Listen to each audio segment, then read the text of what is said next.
Look at how short this gas pump is. I know it's like not that big of a deal, but this is like the shortest gas pump I think I've ever stood right next to.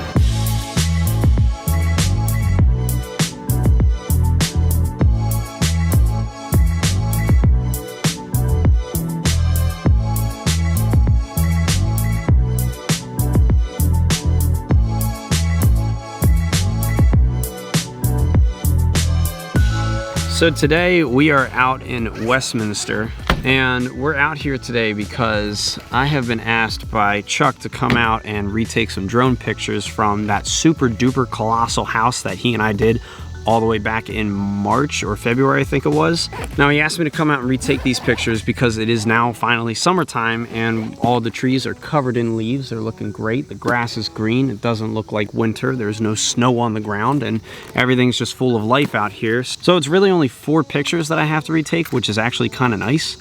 And hopefully they won't take too long. Normally I use the Mavic Pro for a lot of my real estate work, but ever since I bought this little Mavic Air, I really like using this drone.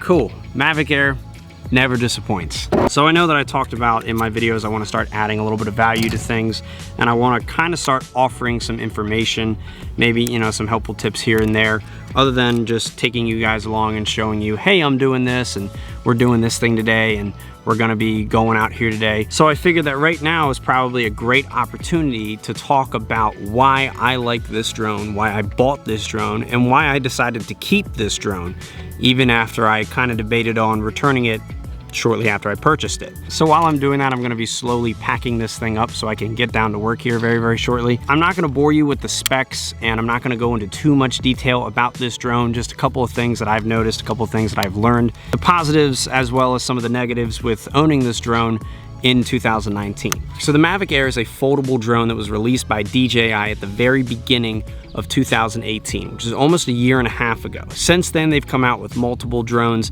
such as the Mavic Pro 2 and the Mavic Pro Zoom, which are both really great drones, and both of those drones, more specifically the Mavic Pro 2, I've kind of had my eye on for a little while until I bought this guy. Now, my circumstances with buying a Mavic Air were kind of last minute, and as you guys know, I bought this thing as an emergency purchase shortly after I crashed my Mavic Pro into a doorway of a house.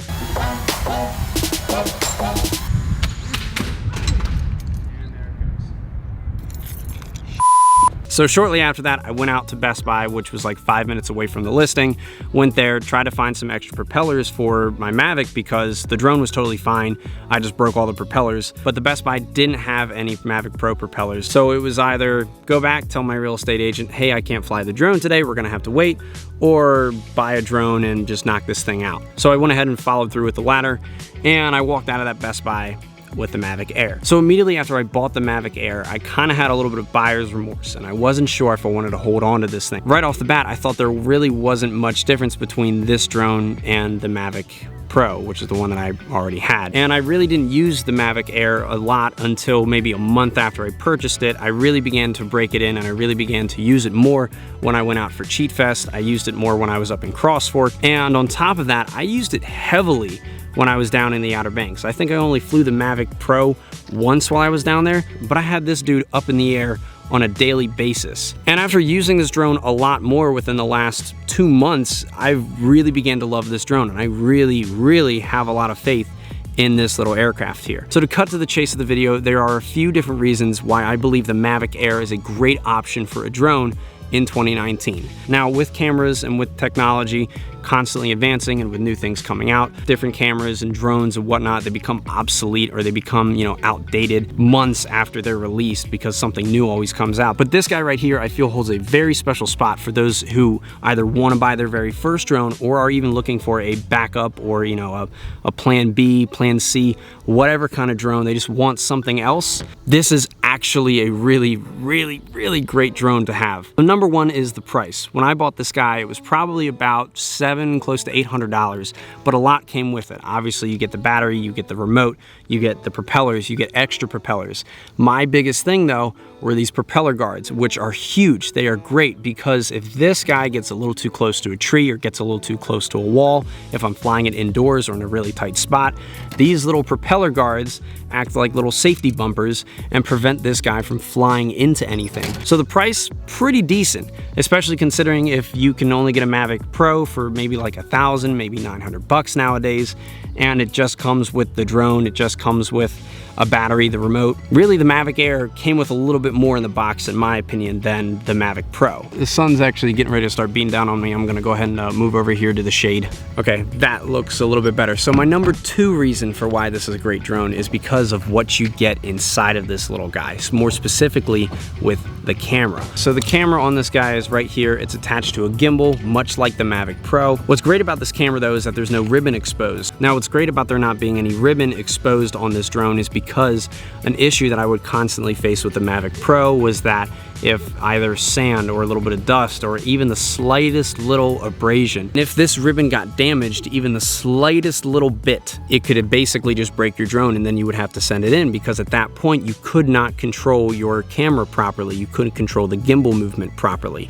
With this dude, there's no ribbon exposed. This thing is all tightly packed into a really nice, well-designed gimbal.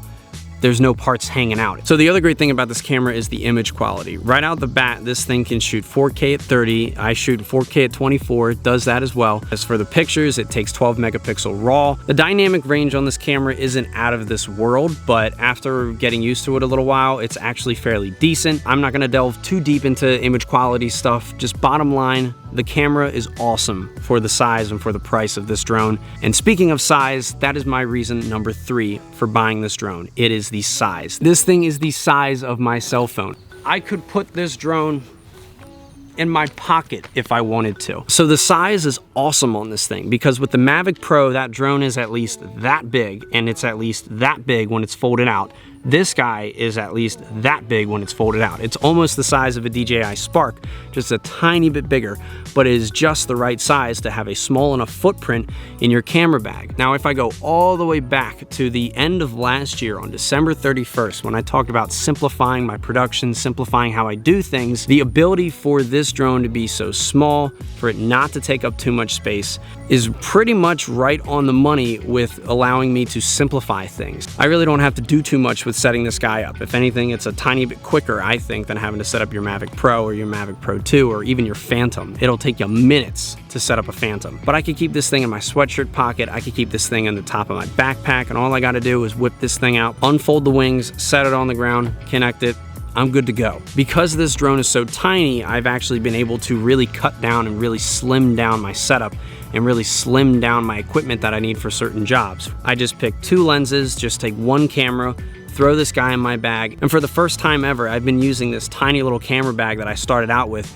years and years ago more often nowadays, because I know I can carry a drone with me in that bag without it taking up too much space. One quick extra benefit I completely forgot to talk about was the fact that this thing is littered with sensors. It's got 2 back sensors, it's got 2 front sensors, it even has 2 bottom sensors, which is great because the Mavic Pro did not have back or bottom sensors. It only had front sensors, which was a pain in the butt because I would crash this thing or back it into all kinds of stuff. With this guy, I get a little bit of detection. I get a little bit of extra obstacle avoidance in the rear. If something goes wrong or if I get this guy a little too close to something it's not supposed to be at, obstacle avoidance saves my life. Now, as great as the Mavic Air still is in 2019, there are a few drawbacks. Number 1, the battery life. The battery life is not very great. Just like the drone, the batteries are small, they don't take up a lot of space. However, that does come at a cost. The batteries do not last very long. You probably get about 10 minutes of safe airtime out of one of them. The other downside, and now this isn't like a deal breaker for me, but if you're somebody who wants to have a lot of latitude in post, if you're somebody who shoots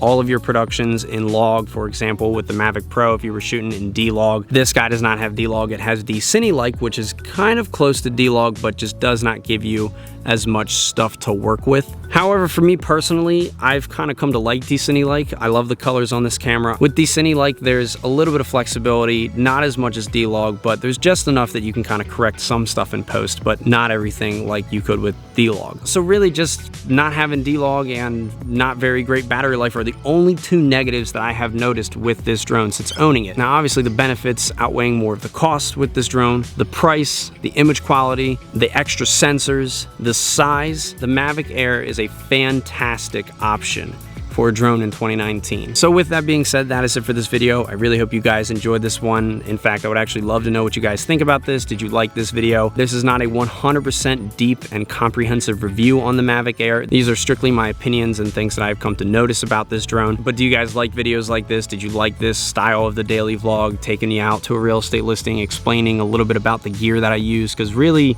I think I'm probably gonna start using this more for real estate work because it's just very, very simple. So let me know what you guys think. I would be very curious to see what your thoughts are in the comments below. So please like, share, and subscribe, and I'll see you guys tomorrow. Bye-bye.